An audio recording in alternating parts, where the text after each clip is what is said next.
kwa kukuza uwiano wa wananchi wote, wanaume, akina mama, vijana, watoto, ili wasikie nchi hii ni nyumbani.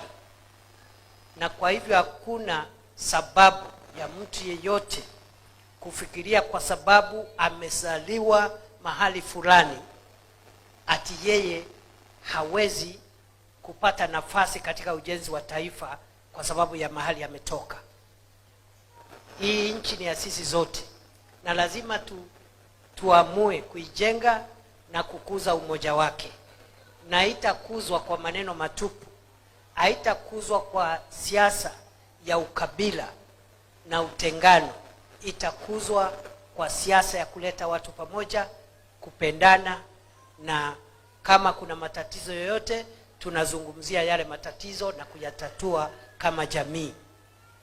We must resolve all our problems as a country with love, diplomatically, quietly, and with understanding with one another. Rais ameongea juzi, akaongelesha taifa la Kenya.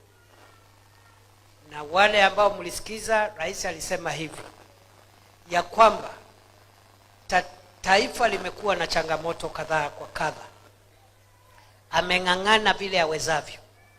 Kuna hatua kidogo tumepiga, lakini bado kuna kazi ya kufanya. Na njia ya kufanya yale ambayo yamebaki ni kukaa kwa umoja na kupenda nchi yetu. That is the only way we can build this country, by staying united and by loving our country. Kwa hivyo mimi naomba watu wote wa nia njema katika taifa la Kenya tupende nchi yetu, tuombee nchi yetu.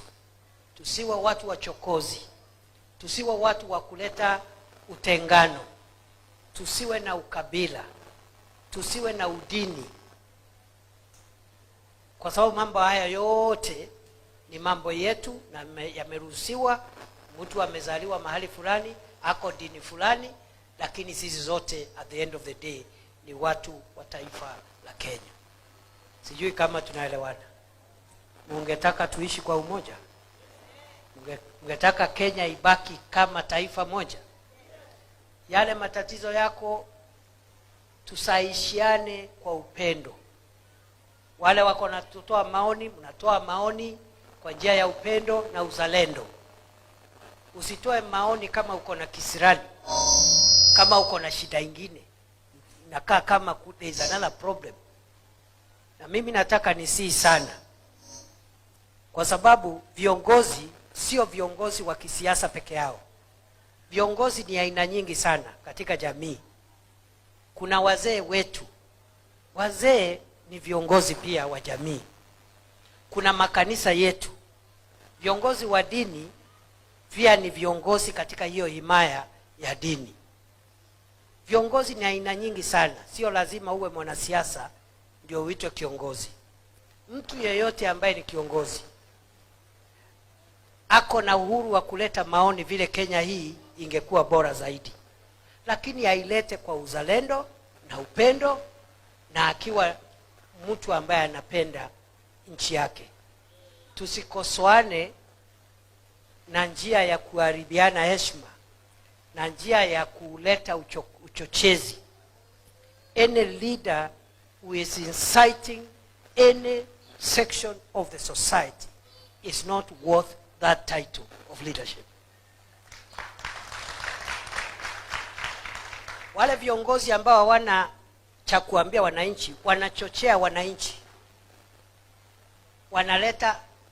wanaleta uchochezi badala ya kusema kuna shida mahali na mimi naona ili tutatue hiyo shida tufanye hivi. Ukisema hivi utakuwa na heshima na watu watajua kweli wewe uko na nia njema kwa taifa letu. So I'm requesting with a lot of humility, viongozi wetu wote, viongozi wa vijana, viongozi wa kina mama, wazee, viongozi wa dini, tukosoane kwa upendo na uzalendo. Na mimi najua ya kwamba all influencers can converge their input to make Kenya a better country. Tumeanza mfumo mpya wa afya. Mfumo huo wa afya ni wa kusaidia ili yule mtu ambaye ni mnyonge apate afya bora kama ya yule mtu mwingine yako na pesa kidogo zaidi yake. Ule mtu ako na pesa mingi atatoa pesa mingi kidogo. Ule mtu ana pesa kidogo atoe kidogo, tumpunguzie ili tulete usawa katika jamii. I can say without fear of contradiction that the new social health insurance will work and it will benefit the people of Kenya. Kuna matatizo kidogo saa hizi. Right now as we speak, those with chronic illnesses and emergency cases, they are not having a lot of problems. Wale wako na shida ya ugonjwa wa moyo, ugonjwa wa figo, shida mahali iko ni kwa outpatient na the lower levels of the health facilities, level 2, level 3, and because of inadequate diagnostic equipment, and the referral system is yet to be worked out properly. Those problems, we will finish them, and the new social health insurance is going to work for the benefit of the people of Kenya. Matatizo ambayo tuko nayo katika mambo ya elimu ya watoto wetu vile vile tunayashughulikia, and I want to assure you we will reform our education system to make sure it responds to the needs of the people of Kenya. Kwa hivyo mimi kufika hapa leo call, nimekuja hapa kushukuru. Mimi nashukuru Mungu kwa sababu ya taifa letu. Nashukuru Mungu kwa sababu ya amani ambayo ametupatia. Nashukuru Mungu kwa sababu hata kama nchi yetu iko na matatizo, tuko na kiongozi wetu ambaye kila siku anafikiria jinsi ya kupunguza shida ambazo tuko nazo. I am here to give thanks to God for the prevailing peace in our country, to thank God for all the good things God has given us. Tupatia uhai, tupatia nchi nzuri.